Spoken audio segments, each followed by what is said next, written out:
اسے تو چاہیے تھا کوئی چند جوان جمع کرتا، مجاہد جمع کرتا، تو وہ جا کر اونٹ کو قابو کر لیتے۔ تو وہ حضور کے پاس کیوں آیا؟ اس سے پتا چلا صحابہ کا عقیدہ یہ تھا کہ مسئلہ کوئی بھی ہو حل در مصطفیٰ پہ ہوتا ہے۔ یہ صحابہ کا عقیدہ تھا کہ مسئلہ کی نوعیت کچھ بھی ہو، یہ نہ سوچو کہ مصطفیٰ سے اس کا تعلق بنتا ہے یا نہیں، ہر مسئلے میں تعلق ہے مصطفیٰ کا، کیونکہ وہ رحمت للعالمین ہیں۔ تو وہ صحابہ کا عقیدہ یہ تھا کہ مسئلہ کوئی بھی ہو،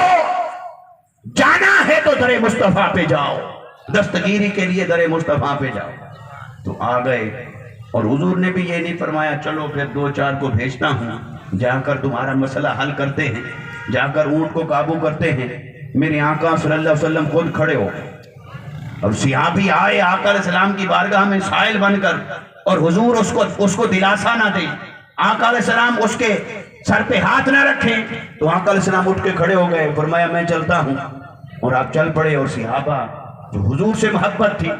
اب ان کے دلوں میں تھوڑا خوف آ رہا ہے کہ وہ اونٹ ہے، وہ جانور ہے، اسے کیا سمجھ، اسے کیا خبر، وہ جب ہر ایک کو کاٹتا ہے تو کہیں مصطفیٰ کو کوئی تکلیف نہ پہنچا دے۔ ان کے دلوں میں چونکہ محبت تو اپنے محبوب سے تھی، ان کا ڈرنا بھی حق تھا، تو وہ ڈرتے جا رہے ہیں۔ اور آقا علیہ السلام وہاں پہنچے، میرے آقا نے فرمایا وہ جو آگے رکاوٹ بنائی ہوئی ہے اس کی وہ کھول۔ تو صحابہ نے عرض کی یا رسول اللہ صلی اللہ علیہ وسلم، وہ اونٹ ہے، وہ جانور ہے، اور وہ تو مجنون ہو گیا، اسے اپنے مالک کی پہچان نہیں رہی، اسے کاٹنے کو دوڑتا ہے، تو آپ یہ عمل فرما رہے ہیں وہ اونٹ ہے، اسے کیا خبر، وہ مجنون ہے، وہ پاگل ہو گیا ہے۔ تو میرے آقا نے فرمایا ہاں وہ اونٹ ضرور ہے، جانور ضرور ہے، پاگل بھی ضرور ہو گیا ہوگا، پر اتنا بھی پاگل نہیں ہوا کہ رحمت للعالمین کو نہ پہچانتا ہو، ایسا بھی پاگل نہیں ہوا کہ مصطفیٰ کو نہ پہچانتا ہو۔ یہ انسانوں میں ایسے پاگل ہو سکتے ہیں جو مصطفیٰ کو نہ پہچانے، جو مصطفیٰ کی عظمت کو نہ پہچانے، جو مصطفیٰ کی ناموس کو نہ پہچانے، مگر جانوروں میں بھی ایسا کوئی پاگل نہیں جو مقام مصطفیٰ کو نہ سمجھے۔ اس لیے میرے آقا نے فرمایا اسے چھوڑ دو۔ وہ اونٹ دوڑ کر آیا اور آ کر آقا علیہ السلام کے قدموں میں گر گیا، اور قدموں میں گرتے ہی وہ اپنی ہی زبان میں کچھ بولنے لگ گیا، اور مصطفیٰ اس کے سر پہ ہاتھ پھیرتے جا رہے تھے، اور مصطفیٰ اس کو کچھ بات کرتے جا رہے تھے۔ تو صحابہ کرام سن رہے ہیں، حیران کھڑے ہیں کہ وہ اونٹ ہے، وہ کیا کہہ رہا ہے مصطفیٰ سے، کیا راز و نیاز کی بات ہے۔ میرے آقا نے فرمایا اس کے مالک سے، فرمایا یہ اونٹ شکایت کر رہا ہے تم اس سے محنت زیادہ لیتے ہو اور اس کو کھلاتے پلاتے کم ہو، اسے آرام کا وقت کم دیتے ہو، یہ اپنی مشقت کا شکوہ کر رہا ہے، اور تم اپنا فرض ادا کرو، یہ آج کے بعد اپنا فرض ادا کرے گا، تم اسے کا خیال رکھو، یہ تمہارا خیال رکھے گا۔ تو میرے آقا صلی اللہ علیہ وسلم وہاں سے واپس آئے تو ہر شے سے ربط ہے مصطفیٰ کا، عالم نباتات ہو یا عالم حیوانات ہو۔ اب آپ رحمت بن کر تشریف لائے اور ہر عالم سے ربط ہے مصطفیٰ کا، لیکن وہ جو میں نے اس اعتبار سے بھی ایک بات کی کہ عالم کو اگر زمانی اعتبار سے لے لیں تو پھر عالم ارواح ہے، پھر عالم دنیا ہے، پھر عالم برزخ ہے،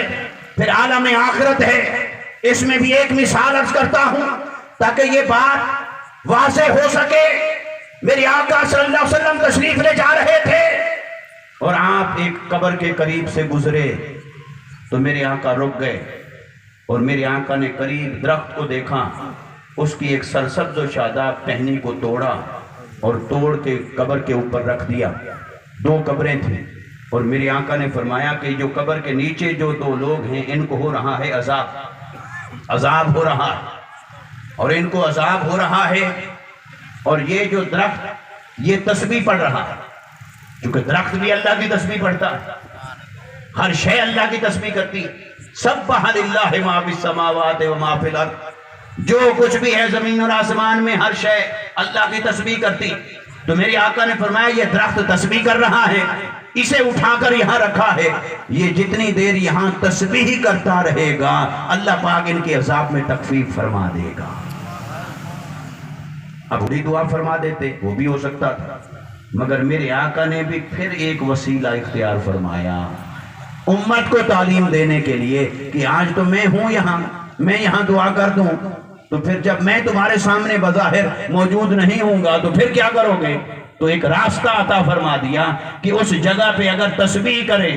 یہ تو درخت کی تسبیح ہے، تو انسان تسبیح کرے، اللہ کا ذکر کرے، قرآن کی تلاوت کرے تو عذاب میں تخفیف کیوں نہیں ہوگی؟ تو میرے آقا صلی اللہ علیہ وسلم نے یہ تسبیح کے لیے تسبیح کو تخفیف عذاب کا ذریعہ قرار دے دیا، فرمایا یہ جب تک تسبیح جاری رکھے گی